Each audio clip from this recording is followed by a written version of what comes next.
ಈಗ ಕೊನೆಯ ಹಂತಕ್ಕೆ ಬಂದು ಬಿಡೋಣ. ಕೊನೆಯ ಹಂತದಲ್ಲಿ ತಾವೆಲ್ಲರೂ ಅತ್ಯಂತ ಕುತೂಹಲದಿಂದ ಕಾಯ್ತಕ್ಕಂಥ ವಿಷಯ ಏನು ಅಂತಂದರೆ ವರ್ಷ ಭವಿಷ್ಯ. ಆದರೆ ವರ್ಷ ಭವಿಷ್ಯ ಜನರಲಿ ಜ್ಯೋತಿಷ್ಯ ಶಾಸ್ತ್ರದ ಪ್ರಕಾರ ಜನರಲಿ ವರ್ಷ ಭವಿಷ್ಯ ಕೇವಲ 40% ಮಾತ್ರ ಸತ್ಯ ಆಗುತ್ತೆ ಅಂತ. ಏಕೆ ಅಂತಂದರೆ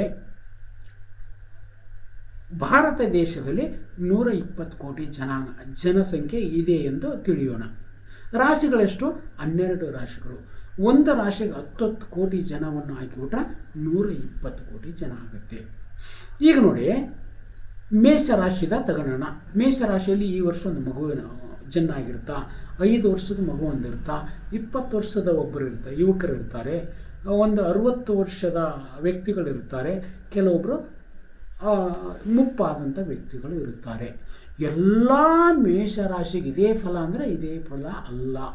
ಜನರಲಿ ಮಾಡಬಾರ್ದಂಥ ಜ್ಯೋತಿಷ್ಯ ಶಾಸ್ತ್ರದ ಆಚಾರ್ಯರೇ ಇದನ್ನು ಹೇಳುತ್ತಾರೆ. ಆದರೂ ಸಹಿತವಾಗಿ ವಿಪರ್ಯಾಸ ಏನು ಅಂತಂದ್ರೆ, ನೀವು ಗೋಚಾರ ಫಲಗಳನ್ನು ಹೇಳುವುದೇ ಆದರೆ ಅಷ್ಟಕ ವರ್ಗದ ಅನ್ವಯ ಗೋಚಾರ ಫಲಗಳನ್ನು ಹೇಳಿದಾಗ ಅದು 100ಕ್ಕೆ 100 ಸತ್ಯವಾಗುತ್ತದೆ. ನೀವು ವೇದಗಳ ಅನ್ವಯ ಹೇಳಿದಾಗ ಅದು 100ಕ್ಕೆ 100 ಸತ್ಯವಾಗುತ್ತದೆ. ಇಂಡಿವಿಜುವಲ್ ಆರೆಸ್ಕೋಪ್ ಇರಬೇಕು. ಏಕೆಂದರೆ ಅಷ್ಟಕ ವರ್ಗದಲ್ಲಿ ಯಾವ ರಾಶಿಯಲ್ಲಿ ಎಷ್ಟು ಬಿಂದುಗಳಿದ್ದಾವೆ ಎಂಬುದು ಅವರು ಜನನವಾದಂಥ ಜಾತಕದಿಂದ ಮಾತ್ರ ಬಿಂದುಗಳನ್ನು ತಿಳಿಲಿಕ್ಕೆ ಸಾಧ್ಯವಾಗುತ್ತದೆ. ಅದು 100ಕ್ಕೆ 100 ಸತ್ಯವಾದ ಭವಿಷ್ಯ. ಆದರೆ ಇದು ಜನರಲೈಸ್ಡ್ ಒಂದು 40ರಿಂದ 50% ಸತ್ಯ. ಎಲ್ಲ ಟಿ ವಿ ಮಾಧ್ಯಮಗಳಲ್ಲಿ ಇರ್ತಕ್ಕಂಥವು ಇವು 40ರಿಂದ 50% ಮಾತ್ರ ಸತ್ಯ. ಪಾಸಿಬಲ್ ಆ್ಯಂಡ್ ಮೋರ್ ಪಾಸಿಬಲ್ ಅಂತ ನೀವೆಲ್ಲರೂ ತಿಳಿಯಬೇಕು ವಿನಃ ಇದು 100ಕ್ಕೆ 100 ಅಂತ ತಿಳಿಯಬಾರದು.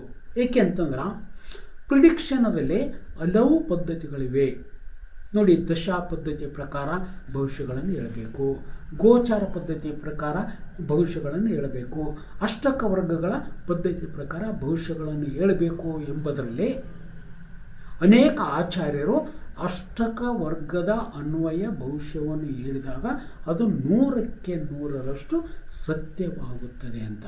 ಆದ್ದರಿಂದ ಈಗ ನಾನು ನಿಮಗೆ ನಿರಾಶೆ ಮಾಡಲಾರದೆ ಒಂದೊಂದೇ ನಿಮಿಷದಲ್ಲಿ ಒಂದೊಂದು ರಾಶಿ ಭವಿಷ್ಯವನ್ನು ಹೇಳುತ್ತೇನೆ ನೋಡಿ. ಈ ವರ್ಷ 19 ಮಾರ್ಚ್ 2026ರಂದು ಮೀನ ಲಗ್ನದಲ್ಲಿ ವರ್ಷ ಪ್ರಾರಂಭವಾಗಿದೆ. ಈಗ ಮೇಷರಾಶಿಗೆ ಅಧಿಪತಿಯಾದಂಥ ಗ್ರಹವು 11ನೇ ಸ್ಥಾನದಲ್ಲಿ ಇರುವುದರಿಂದ ಮೇಷರಾಶಿಯವರಿಗೆ ಶುಭ ಅಂತಲೇ ಹೇಳಬೇಕು. ಅನೇಕ ಮೂಲಗಳಿಂದ ಆದಾಯಗಳು ಹರಿದು ಬರುತ್ತವೆ ಅಂತ ಹೇಳಬೇಕು. ಏಕೆ ಅಂತಂದರೆ 11ನೇ ಸ್ಥಾನದಲ್ಲಿ ಕುಜ ರಾಹು ಗ್ರಹ ಇದೆ. ಜ್ಯೋತಿಷ್ಶಾಸ್ತ್ರದ ಪ್ರಕಾರ, ಜ್ಯೋತಿಷ್ಯದ ನಿಯಮಗಳ ಪ್ರಕಾರ 11ನೇ ಸ್ಥಾನದಲ್ಲಿರ್ತಕ್ಕಂಥ ರಾಹು ಅತ್ಯಂತ ಶುಭ ಫಲಗಳನ್ನು ನೀಡುತ್ತಾನೆ. ಇನ್ನು ವೃಷಭ ಲಗ್ನದವರಿಗೆ ಲಗ್ನಾಧಿಪತಿಯಾದ ಶುಕ್ರನು ಉಚ್ಚ ಸ್ಥಾನದಲ್ಲಿ ಇರ್ತಕ್ಕಂಥದ್ದು ಶುಭ. ವೃಷಭ ರಾಶಿಯವರು ಅನೇಕ ಎಂಜಾಯ್ಮೆಂಟ್ಗಳನ್ನು ಮಾಡುತ್ತಾರೆ, ಐಹಿಕವಾದಂಥ ಸುಖೋಪಭೋಗಗಳನ್ನು ಹೊಂದುತ್ತಾರೆ ಅಂತ.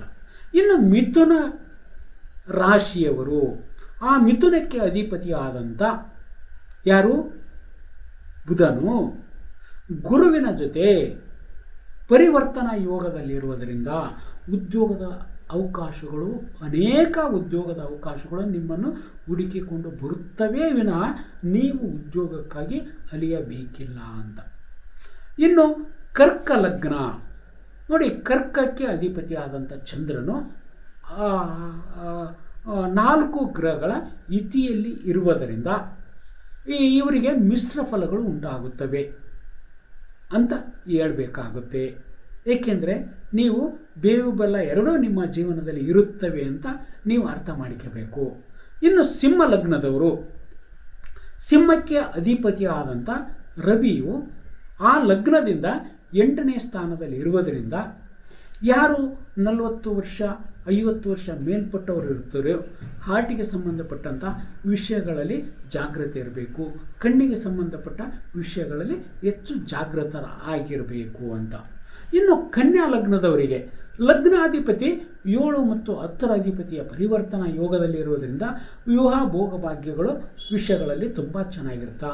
ಪಾರ್ಟ್ನರ್ ಬಿಸ್ನೆಸ್ಗಳಲ್ಲಿ ನಿಮಗೆ ಶುಭ ಫಲಗಳು ಹರಿದು ಬರುತ್ತವೆ ಅಂತ ಹೇಳ್ಬೋದು. ಇನ್ನು ತುಲಾ ಲಗ್ನದವರಿಗೆ ತುಲಾ ಲಗ್ನಕ್ಕೆ ಅಧಿಪತಿಯಾದಂಥ ಶುಕ್ರನು 6ನೇ ಸ್ಥಾನದಲ್ಲಿ ಉಚ್ಚನಾಗಿರುವುದರಿಂದ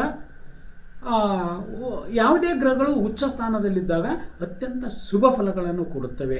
ಆದರೆ ಸ್ಥಾನದ ದೃಷ್ಟಿಯಿಂದ 6ನೇ ಸ್ಥಾನದಲ್ಲಿರೋದರಿಂದ ಶತ್ರುಗಳ ಬಗ್ಗೆ ಎಚ್ಚರವಾಗಿರಬೇಕು, ವ್ಯಾಜ್ಯಗಳ ಬಗ್ಗೆ ಎಚ್ಚರವಾಗಿರಬೇಕು, ರೋಗಗಳ ಬಗ್ಗೆ ಜಾಗೃತರಾಗಿರಬೇಕು. ಇನ್ನು ವೃಶ್ಚಿಕ ಲಗ್ನಾಧಿಪತಿ ಅಶುಭ ಗ್ರಹವಾದಂಥ ರಾಹುವಿನ ಯುತಿಯಲ್ಲಿರುವುದರಿಂದ ನೀವು ನಿಮ್ಮ ಕೋಪಗಳನ್ನು ನೀವು ವಾಚ್ ಮಾಡ್ತಾ ಇರಬೇಕು. ಕೋಪಕ್ಕೆ ಬುದ್ಧಿಯನ್ನು ಕೊಡಬಾರ್ದು. ಏಕೆ ಅಂತಂದರೆ ಕೋಪಕ್ಕೆ ಬುದ್ಧಿಯನ್ನು ಕೊಟ್ಟುಬಿಟ್ರೆ ನೀವು ಚಿಕ್ಕವರಾಗ್ತೀರಿ ದೊಡ್ಡವ್ರ ಮುಂದೆ ಅಂತ. ಹಾಗಾಗಿ ಅದೊಂದೇ ಈ ಒಂದು ರಾಶಿಯವರಿಗೆ ಎಚ್ಚರಿಕೆ. ಇನ್ನು ಧನುಸ್ಸು ಲಗ್ನಾಧಿಪತಿ ಧನುಸ್ಸನ್ನು ನೋಡೋದ್ರಿಂದ, ಧನುಸ್ಸು ಅಂದ್ರೆ ದೇಶ ನೋಡು ಇಲ್ಲ ಕೋಶ ಓದು ಅಂತ. ಮೀನ ದೇಶ ನೋಡು, ಧನುಸ್ಸು ಕೋಶ ಓದು. ನೀವು ಕೋಶ ಓದುವುದರಲ್ಲಿ ಸಾಕಷ್ಟು ಆಸಕ್ತಿ ಬರುತ್ತದೆ. ಅನೇಕ ಧಾರ್ಮಿಕ ಮುಖಂಡರ ದರ್ಶನ ಉಂಟಾಗುತ್ತದೆ, ಅನೇಕ ಪ್ರವಚನಗಳನ್ನು ಕೇಳುತ್ತೀರಿ, ಅನೇಕ ಮಠ ಮಂದಿರಗಳಿಗೆ ನೀವು ಧಾರ್ಮಿಕ ಯಾತ್ರೆಯನ್ನು ಮಾಡುವ ಲಕ್ಷಣಗಳು ಇವೆ. ಇನ್ನು ಮಕರ ರಾಶಿಯವರಿಗೆ ಲಗ್ನಾಧಿಪತಿಯ 3ನೇ ಸ್ಥಾನದಲ್ಲಿರುವುದು, ಪರಾಕ್ರಮ ಸ್ಥಾನದಲ್ಲಿರ್ತಕ್ಕಂಥದ್ದು ಅತ್ಯಂತ ಶುಭ. ನಿಮ್ಮ ಪರಾಕ್ರಮಕ್ಕೆ ತಕ್ಕಂಥ ಫಲಗಳು ಬರುತ್ತವೆ. IT, BT ಮುಂತಾದ ಕ್ಷೇತ್ರಗಳಲ್ಲಿ ಒಳ್ಳೆಯ ಭವಿಷ್ಯವಿರುತ್ತದೆ. ಪೋಸ್ಟು, ಅಂಚೆ ಇಲಾಖೆ, ರೈಲ್ವೆ ಇಲಾಖೆ, ಮೀಡಿಯಾದಲ್ಲಿ ಕೆಲಸ ಮಾಡ್ತಕ್ಕಂಥವರಿಗೆ ಇದು ಅತ್ಯಂತ ಶುಭ ಫಲಗಳನ್ನು ಕೊಡುತ್ತದೆ. ಕೌಶಲ್ಯವೇ ಪ್ರಧಾನವಾದ ವೃತ್ತಿಯಲ್ಲಿ ಮತ್ತು ಕೌಶಲ್ಯವೇ ಪ್ರಧಾನವಾದ ಶಿಕ್ಷಣಗಳಲ್ಲಿ ಇದು ಯಶಸ್ಸು ಕೊಡುತ್ತೆ ಅಂತ. ಇನ್ನು ಕುಂಭ ಲಗ್ನದವರಿಗೆ ಲಗ್ನದಲ್ಲಿ ರಾಹು ಮತ್ತು ಕುಜ ಇರುವುದರಿಂದ ಲಗ್ನಾಧಿಪತಿ 2ನೇ ಸ್ಥಾನದಲ್ಲಿರುವುದರಿಂದ ನಿಮಗೆ ಆರ್ಥಿಕ ವಿಷಯಗಳಲ್ಲಿ ಸಾಕಷ್ಟು ಸಂಕಷ್ಟಗಳು ಎದುರಾಗುತ್ತವೆ. ಹಾಗಾಗಿ ಆರ್ಥಿಕ ಕ್ಷೇತ್ರಗಳ ಬಗ್ಗೆ ನೀವು ಜಾಗೃತರಾಗಿರಬೇಕು. ಇನ್ನು ಮೀನ ಲಗ್ನದವರಿಗೆ ಲಗ್ನಾಧಿಪತಿ ಜೂನ್ ನಂತರ ಉಚ್ಚ ಸ್ಥಾನದಲ್ಲಿ ಹೋಗೋದ್ರಿಂದ ನಿಮಗೆ ಧರ್ಮದ ಬಗ್ಗೆ ಆಸಕ್ತಿ ಉಂಟಾಗುತ್ತದೆ. ನಿಮಗೆ ತ್ಯಾಗಗಳ ಬಗ್ಗೆ ಸಾಕಷ್ಟು ಅರಿವು ಬರುತ್ತದೆ. ಮನುಷ್ಯನ ಜೀವನ ಅಂದರೆ ತ್ಯಾಗ ಅನ್ನತಕ್ಕಂಥ ಭಾವನೆ ಬರ್ತಾ ದಾನ, ಧರ್ಮ, ಅನಾಥಾಶ್ರಮ ಇವುಗಳ ವಿಷಯಗಳಲ್ಲಿ ಸಾಕಷ್ಟು ಯಥೇಚ್ಛವಾಗಿ ಸಹಾಯ ಮಾಡತಕ್ಕಂಥ ಯೋಗವಿರುತ್ತದೆ.